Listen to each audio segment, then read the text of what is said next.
Bismillahirrahmanirrahim. Assalamualaikum warahmatullahi wabarakatuh.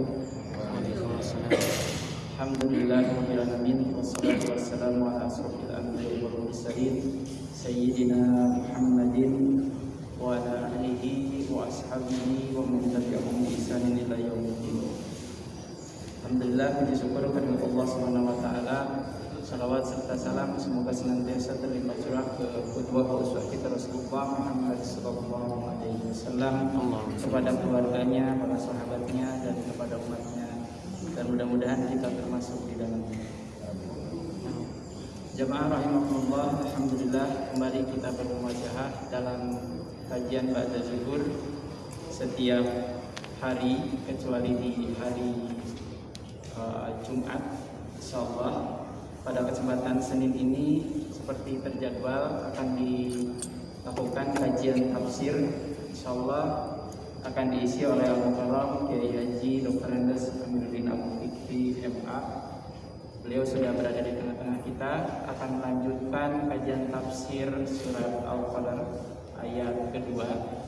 Pada minggu lalu kita sudah mengkaji ayat pertama, di mana ayat tersebut menekankan pentingnya kita patuh tunduk terhadap Al-Quran dalam segala aspek kehidupan kita. Baik, tanpa berpanjang kalam, kepada Mukarram oleh Bapak Muslim. Bismillahirrahmanirrahim. Assalamualaikum warahmatullahi wabarakatuh. Waalaikumsalam warahmatullahi wabarakatuh. Innal hamdalillah nahmaduhu wa nasta'inuhu wa nastaghfiruh wa na'udzu billahi min shururi anfusina wa min sayyiati a'malina. May yahdihillahu fala mudilla lahu wa may yudlil fala hadiya lahu. Asyhadu an la ilaha illallah wahdahu la syarika lahu wa asyhadu anna Muhammadan abduhu wa rasuluhu la nabiyya ba'dah, amma ba'd. Jamaah zuhur Masjid Asy-Syifa yang dimuliakan Allah Subhanahu wa taala. Alhamdulillah kita bersyukur kepada Allah. Hari ini kita sudah berada pada hari ke-14 dalam perjalanan kita di bulan Ramadan. Tentu saja kita berharap agar seluruh amaliyah kita, sholat kita, tarawih kita, saum, sedekah, dan segala rupa kebaikan yang kita kerjakan dalam Ramadan semoga dikabul oleh Allah Subhanahu wa taala. Amin. Mengapa demikian jamaah yang berbahagia? Karena sekali lagi bahwa tidak ada sebuah momen yang lebih istimewa yang dihadiahkan oleh Allah kepada umat terakhir, umat Nabi Muhammad SAW, melebihi bulan Ramadan ini. Nah, oleh karena itu maka memang menjadi sangat wajar dan sangat beralasan ketika kita meluangkan waktu dalam rangka untuk lebih dekat dan lebih dekat lagi kepada Allah Subhanahu wa taala dengan berbagai amalan-amalan soleh, baik yang wajib ataupun yang sunnah. Kita akan melanjutkan bahasan kita terkait dengan surah Al-Qadar. Jadi surah Al-Qadar ini terkategori sebagai surah Makkiyah, surah yang memberikan stressing point terkait dengan pemantapan akidah kaum muslim, terutama terkait dengan Al-Qur'anul Karim. Jadi inna anzalnahu fi lailatul qadar, seperti yang kita sudah sampaikan pada pertemuan yang lampau, bahwa yang diturunkan pada malam itu adalah Al-Qur'anul Karim. Ada dua model Al-Quran itu diturunkan. Yang pertama adalah ketika Al-Quran diturunkan dari Lauhil Mahfuz ke Baitul Izzah itu diturunkan sekaligus. Jadi sekaligus diturunkan ke Baitul Izzah, dan dari Baitul Izzah ini kemudian diturunkan ke bumi melalui malaikat Jibril alaihi salatu wassalam selama 23 tahun perjalanan waktu. Nah, oleh karena itu maka kemuliaan malam Lailatul Qadar itu ternyata karena ada sesuatu yang memang sangat mulia, dan yang mulia itu ternyata disebutkan oleh Allah sendiri adalah Al-Quranul Karim. Al-Quran yang mulia turun kepada suatu malam, dan malam itu disebut sebagai malam yang penuh dengan kemuliaan. Momentum kemuliaan itu akan terus ada ketika kita memelihara Al-Quranul Karim. Seorang yang senantiasa membiasakan dirinya untuk membaca Al-Quran walaupun di luar bulan Ramadan, kemuliaan itu tetap lekat. Karena Al-Quranul Karim, kata Karim itu sendiri diberikan oleh Allah Subhanahu wa Ta'ala sebagai sebuah bentuk predikat terhadap wahyu yang terakhir berupa Al-Quran. Innahu la-Quranul Karim. Jadi yang memberikan nama Al-Quran itu adalah Al-Karim, itu adalah Allah Subhanahu wa Ta'ala. Nah, sehingga walaupun kita berada di luar bulan Ramadan, sejatinya itu kita tetap akrab dengan Al-Quranul Karim. Diri kita, keluarga kita, masyarakat kita, negeri kita, bahkan dunia ini sesungguhnya itu adalah dunia yang diinginkan oleh Allah menjadi dunia yang mulia. Caranya gimana? Caranya adalah yakin terhadap kebenaran Al-Quran dan jadikan Al-Quran sebagai masdarul ahkam di dalam kehidupan kita. Inilah sumber hukum, inilah undang-undang yang diturunkan oleh Allah, Al-Qanun minas sama. Inilah undang-undang yang diturunkan oleh Allah Subhanahu wa Ta'ala yang akan menjamin hasanah fid dunya, hasanah fil akhirah. Siapa orang, kata Imam Asy-Syafi'i rahimahullahu ta'ala alaih, yang bersahabat akrab dengan Al-Quran, maka dia akan dimuliakan dalam hidupnya, dia akan dimuliakan dalam kuburnya, dan dia akan dimuliakan di padang mahsyar, sampai dia akan dimuliakan dalam titian Sirat al-Mustaqim, sampai kemudian dia dimuliakan di dalam surga Allah Subhanahu wa Ta'ala. Itulah yang kita jumpai dalam setiap doa khatmil Quran. Ketika kita mengkhatamkan Al-Quran, kemudian kita menjumpai doa yang diajarkan oleh Rasulullah, yang diajarkan oleh para ulama kepada kita semua. Allahumma ja'alil Qur'ana lana fid dunya qarina. Apa yang disebut dengan qarina? Ya Allah, jadikan Al-Quran ini sebagai qarina. Qarina itu adalah teman pendamping yang mendampingi kita dalam hidup. Nah, inilah yang harus diwaspadai jamaah yang dimuliakan Allah Subhanahu wa Ta'ala. Di era IT seperti sekarang ini, seringkali teman pendamping kita itu bukanlah Al-Quran, tetapi handphone dengan game dan gadgetnya. Tolong ini supaya diperhatikan agar supaya jangan bergeser. Yang namanya handphone itu adalah teknologi yang membantu kita, jangan sampai melalaikan kita. Apalagi kemudian memalingkan kita, menjadikan selain Al-Quran itu sebagai qarina. Dalam surah An-Nisa ayat 38, Allah Subhanahu wa Ta'ala mengingatkan kita, may yakunis syaitanu lahu qarina fasa'a qarina. Siapa orang yang menjadikan setan sebagai teman pendampingnya, maka itulah seburuk-buruk teman pendamping. Jangan sampai kemudian setan ini berupa sesuatu yang berganti wajah menjadi wajah yang paling sering kita tatap. Coba mari kita evaluasi diri dalam keseharian kita.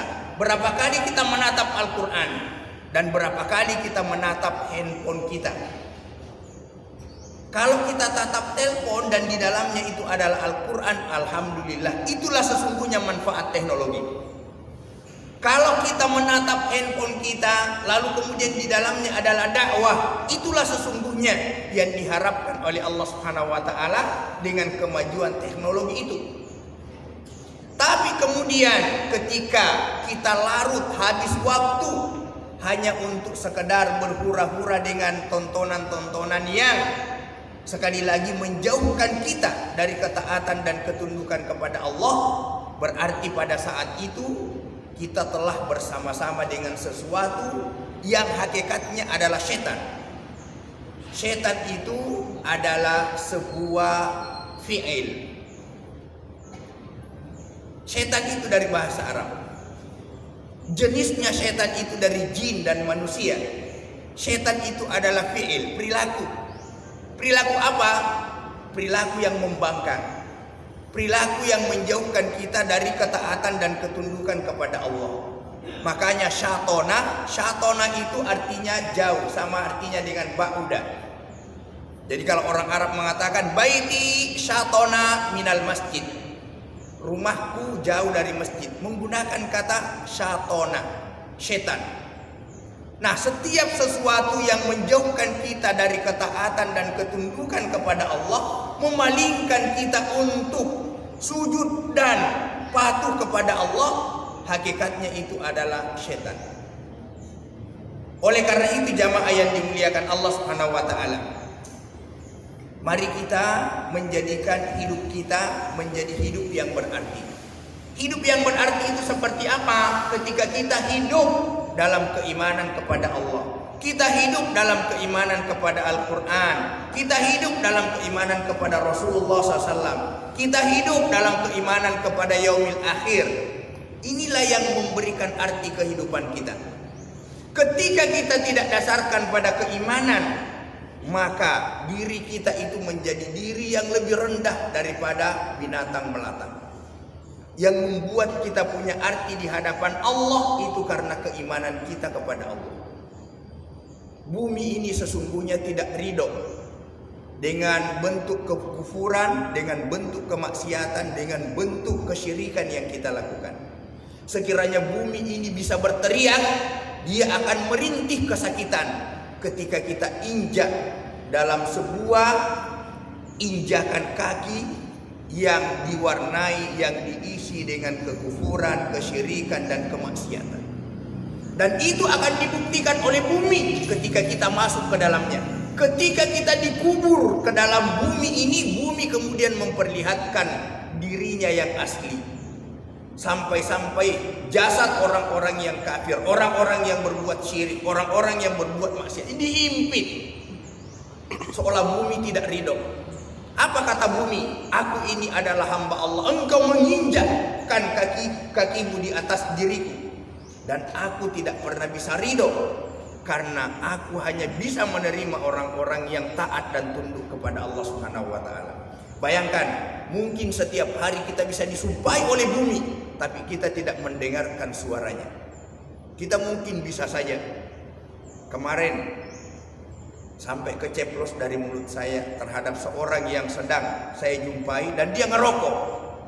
Dia merokok. Saya yakin, kamu ini adalah orang muslim, saya katakan.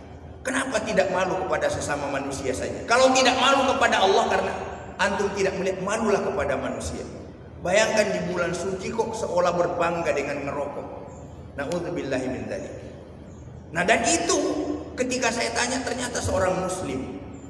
Betapa kehormatan dan kesucian Ramadan ini dinodai oleh orang yang mengaku beriman kepada Allah. Na'udzubillahi min dzalik.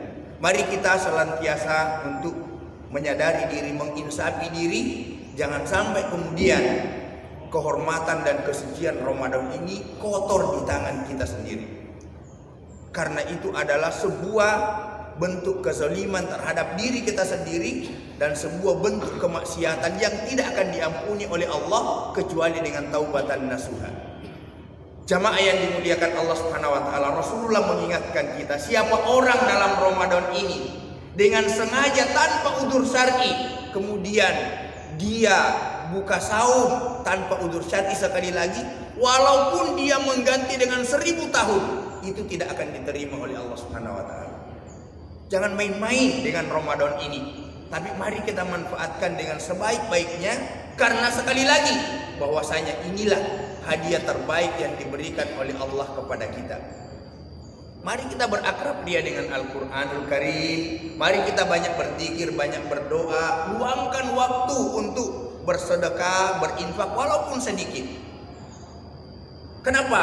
Karena itu bagian dari bukti kita memuliakan Ramadan. Sampai-sampai kalau sekiranya ada orang yang ada udzur syar'inya sekalipun dalam bulan Ramadan, dalam perjalanan sistem kehidupan Islam, itu tetap dia tidak boleh menampakkan perilaku makan minumnya itu di tempat umum.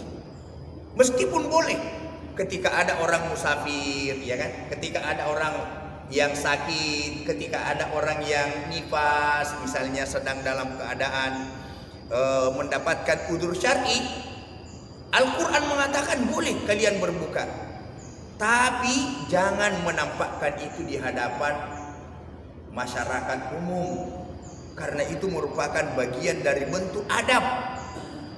Nah ini kemudian di jalan, ya, seolah-olah tidak ada perasaan bersalah, seolah-olah tanpa dosa. Na'udzubillahi min dzalik.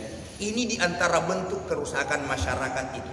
Orang tidak lagi merasa bersalah, orang tidak lagi merasa takut dengan dosa-dosa yang diperbuat.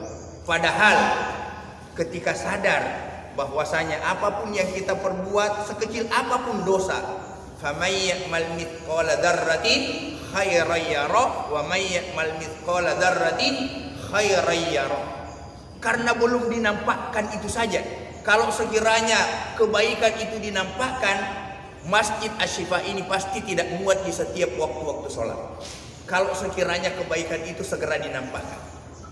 Demikian juga kalau sekiranya setiap dosa yang kita perbuat itu segera dinampakkan, maka yang namanya tugas polisi itu mungkin akan menjadi sangat jauh berkurang. Kenapa? Karena orang pasti takut. Tahu nggak jamaah yang berbahagia apa yang disebut dengan dosa? Al-ism atau adzam. Namanya al-ismu itu dijelaskan di dalam kitab Sofwatut Tafasir. Al-ismu itu adalah ismu wadin finnar.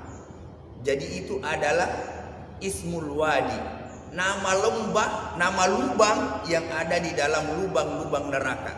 Jadi setiap dosa itu sama dengan menggali lubang di dalam neraka. Jadi yang namanya dosa itu adalah lubang-lubang neraka. Apa yang bisa menutupi lubang-lubang itu? Tidak bisa dibayar dengan duit, Pak. Oh, saya punya duit, saya punya pangkat, punya jabatan segala macam. Itu tidak bisa ditebus dengan duit. Yang bisa menebus itu hanya satu, istighfar dan taubat. Itu saja. Kalau kita berbuat dosa, tidak ada yang bisa menghapuskan dosa-dosa kita itu. Oh, saya bayar saja. Enggak, Islam tidak mengenal itu. Yang dikenal dalam Islam adalah ketika kita jatuh dalam dosa, maka sadar dan istighfar, kemudian taubat kepada Allah Subhanahu wa taala. Coba bayangkan, Allahumma ja'alil Qur'ana lana fid dunya qarina. Ya Allah, jadikan Al-Qur'an ini sebagai teman pendamping kami dalam perjalanan hidup ini. Akibatnya apa? Coba kita lihat. Wa fil qabri munisa. Jadikan Al-Quran ini sebagai muknisatul qabr. Apa muknisa itu? Muknisa itu artinya teman yang menghibur. Bayangkan, ketika kita ada di alam kubur, siapa yang kita harapkan diri kita bisa menghibur? Siapa yang bisa menghibur diri kita? Siapa? Keluarga sudah pada tidak ada lagi. Harta benda sudah tidak mampu. Jabatan, pangkat segalanya sudah copot, sudah tanggal. ternyata Al-Quran ini yang akan hadir menjadi teman penghibur. Al-Mu'nasatul Qabr, yang dapat menjadi teman pendamping, yang dapat menjadi teman penghibur, itu adalah Al-Quranul Karim. Oleh karena itu, sekiranya orang-orang yang sedang ada di alam kubur itu bisa diizinkan oleh Allah Subhanahu wa taala, dia hanya meminta semalam di bulan Ramadan, dan apa yang akan dilakukan? Dia akan melakukan sujud kepada Allah dalam arti sholat. Dia akan membaca Al-Quran walaupun hanya satu ayat. Dia akan berinfak dan bersedekah walaupun hanya sepeser. Ternyata yang namanya sujud, baik dalam sholat wajib ataupun dalam sholat sunnah, itu ternyata menjadi sebuah bagian dari hal yang akan membantu kita di alam kubur. Sejak dari alam kubur, ternyata sepeser yang kita infakkan, yang kita sedekahkan di jalan Allah, itu ternyata akan menjadi sangat luar biasa. Ternyata satu ayat, bahkan satu huruf yang kita baca dari Al-Quranul Karim, ternyata akan menjadi lentera penerang kita di alam kubur. Nah, kemudian sangat beralasan ketika orang-orang yang ada di alam kubur itu mohon kepada Allah, ya Allah, kembalikan aku ke dunia dan diberikan kehidupan untuk hidup satu malam di dalam bulan Ramadan. Nah, jamaah yang berbahagia, kita masih diberikan oleh Allah kesempatan untuk hidup. Jadikan Ramadan kita pada tahun ini menjadi Ramadan terbaik untuk kita dalam rangka memperbanyak amal soleh. Kenapa? Karena jangan sampai kemudian kita menyesal ketika kita meninggalkan dunia ini, ada di alam kubur. Meskipun kata Rasul, semua orang itu pasti menyesal. Kenapa? Karena selalu saja amal kita sedikit. Selalu saja. Sampai orang-orang ahli hikmah itu mengatakan, man arafa bu'das safar ista'addah. Siapa orang yang memahami tentang panjangnya, jauhnya perjalanan, maka dia pasti mempersiapkan bekal. Kalau kita tahu perjalanan, kita akan melakukan perjalanan sepekan, sebulan, setahun, apa yang harus kita siapkan? Sebagai manusia yang sadar, pasti dia akan melakukan persiapan itu dengan sebaik-baiknya. Ingat bahwa perjalanan sesudah kehidupan dunia ini itu perjalanan panjang yang kita tidak bisa tahu. Berapa ratus tahun, berapa ribu tahun, berapa juta tahun, wallahu a'lam bishawab. Nah, oleh karena itu, maka tidak ada orang yang tidak menyesal. Semuanya pasti menyesal. Tapi paling tidak, mari kita meminimalisir penyesalan itu. Dengan cara apa? Manfaatkan Ramadan ini sebaik-baiknya dalam rangka untuk berburu amal soleh. Kenapa? Karena memang inilah momen terindah, momen terbaik untuk kita, umat Muhammad sallallahu alaihi wasallam, yang dihadiahkan oleh Allah Subhanahu wa taala. Nah, demikian juga wa fil akhirati syafi'an. Al-Quran itu akan menjadi hadir di hari kiamat, akan memberikan syafaat, akan menjadi teman yang akan menolong. Syafaat itu artinya memberi pertolongan. Ketika kita akan berada pada suatu padang, apa namanya? Padang mahsyar. Bayangkan kalau Nabi mengatakan matahari sejengkal di atas kepala kita. Apa yang kita harapkan bisa menjadi payung pelindung kita? Ternyata lagi-lagi Al-Quranul Karim, lagi-lagi Al-Quran.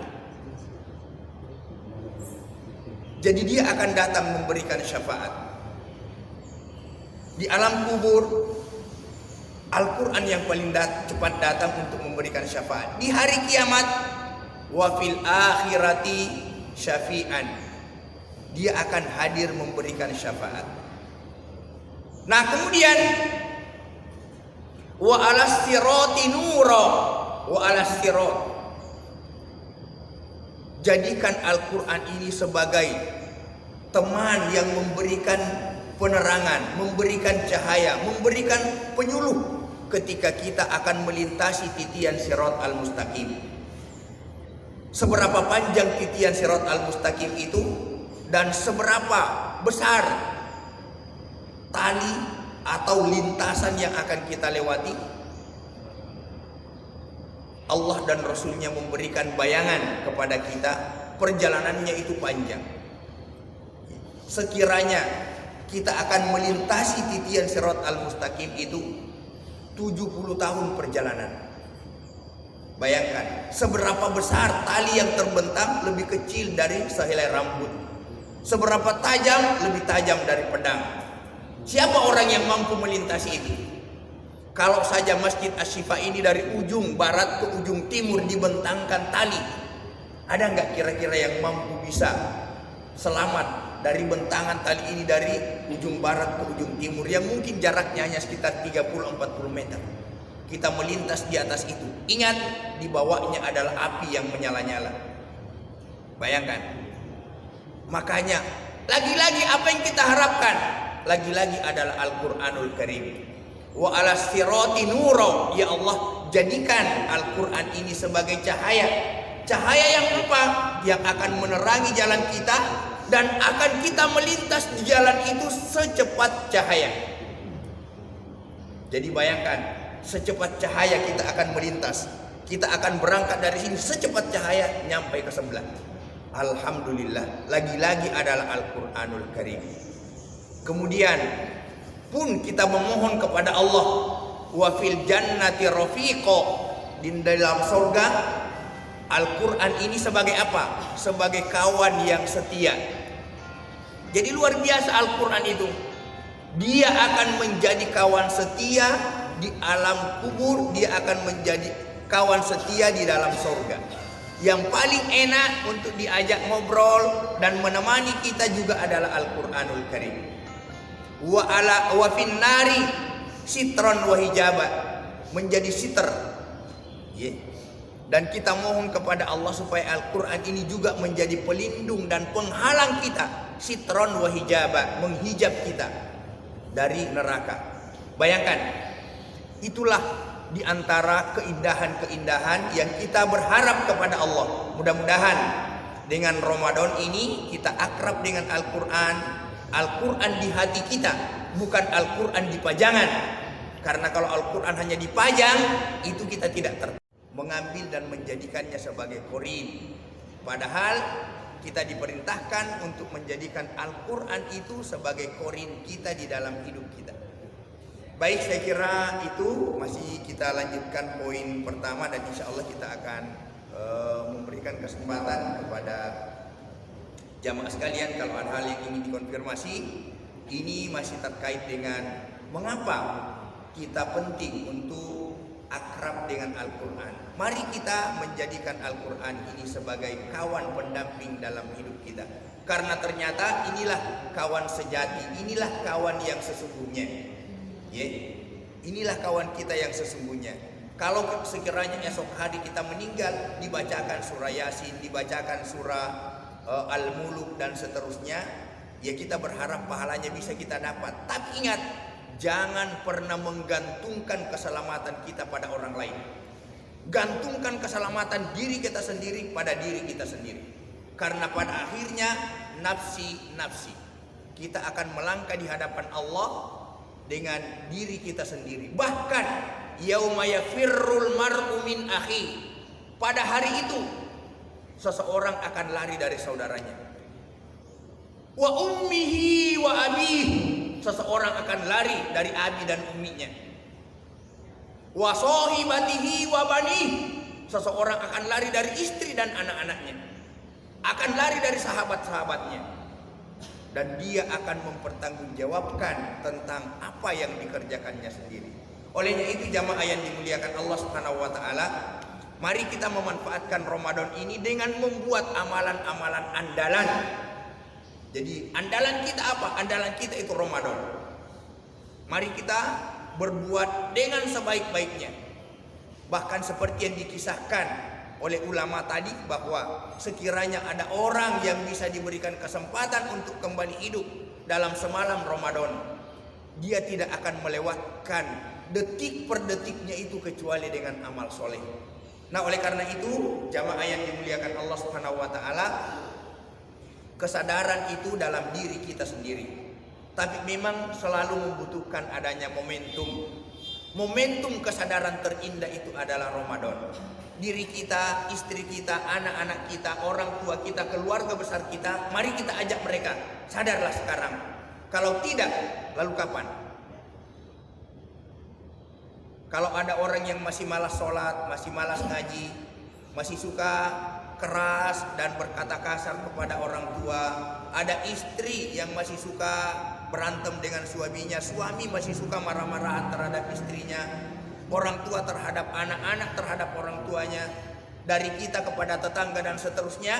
Mari kita bersalin diri, memperbaiki diri agar supaya diri kita menjadi diri yang lebih baik, dan diri yang lebih baik itulah cermin dari ketakwaan kepada Allah Subhanahu wa taala sebagai sebuah hasil yang ingin kita raih dalam perjalanan Ramadan ini. La'allakum tattaqun, supaya kalian menjadi orang-orang yang bertakwa, terikat dengan apa yang diperintahkan oleh Allah dan melaksanakannya, terikat dengan apa yang dilarang oleh Allah dan meninggalkannya. Itulah takwa.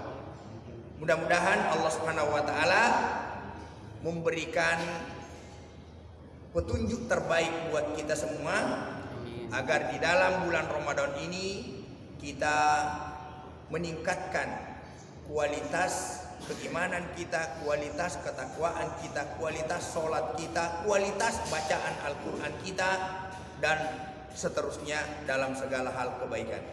Mungkin ini mangga masih ada waktu sekitar 10 menit atau 15 menit untuk kita manfaatkan. Kalau ada hal yang ingin dikonfirmasi, disilakan. Kalau ada yang bertanya atau konfirmasi sesuatu hal kepada Ustaz, persilakan.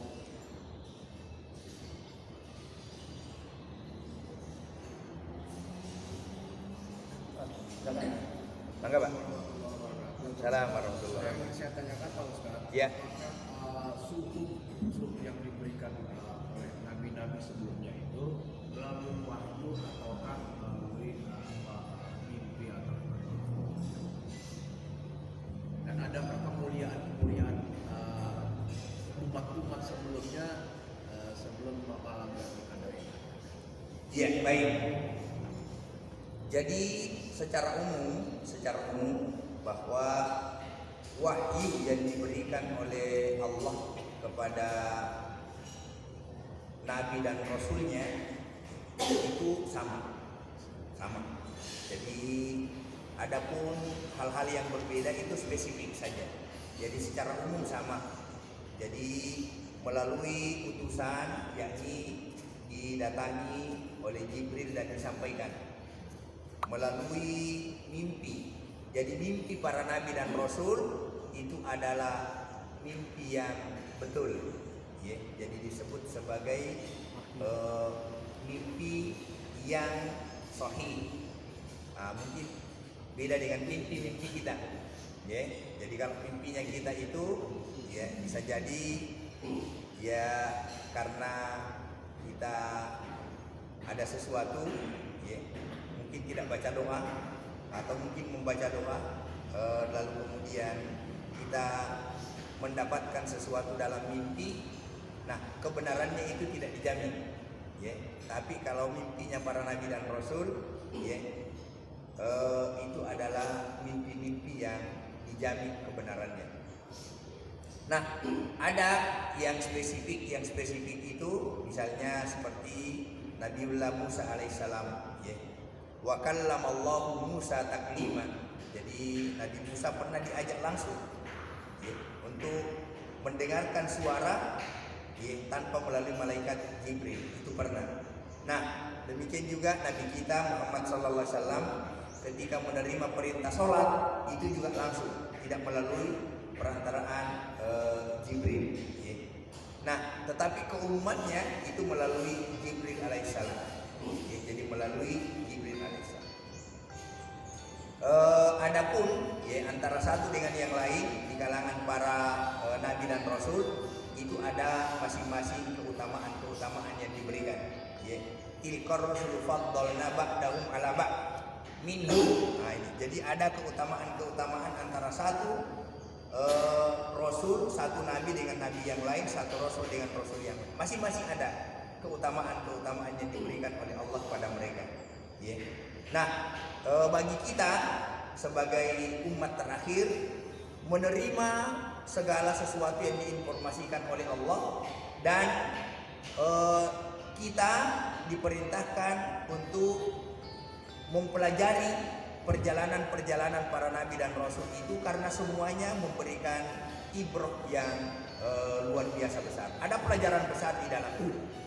Nah, sehingga Qisasul Anbiya, ya, mempelajari kisah-kisah para nabi itu bagian dari sebuah muatan Al-Quran yang paling banyak.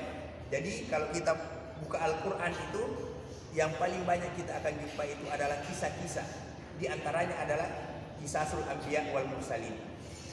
Dan itu adalah merupakan kisah-kisah yang berisi pelajaran yang sangat berharga.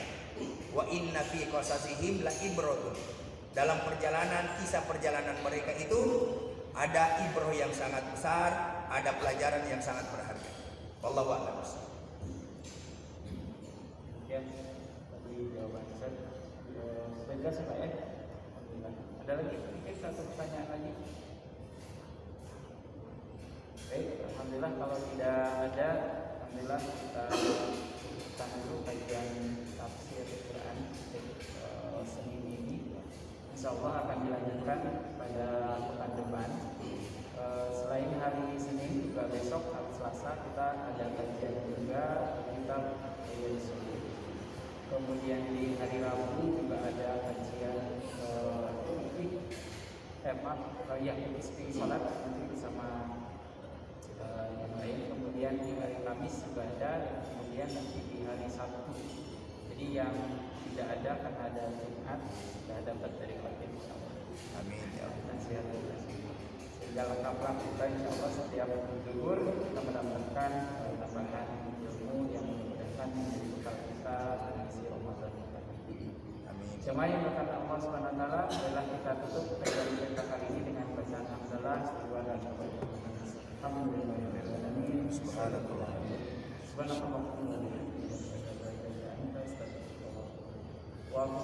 Wassalamualaikum warahmatullahi wabarakatuh. Waalaikumsalam warahmatullahi wabarakatuh.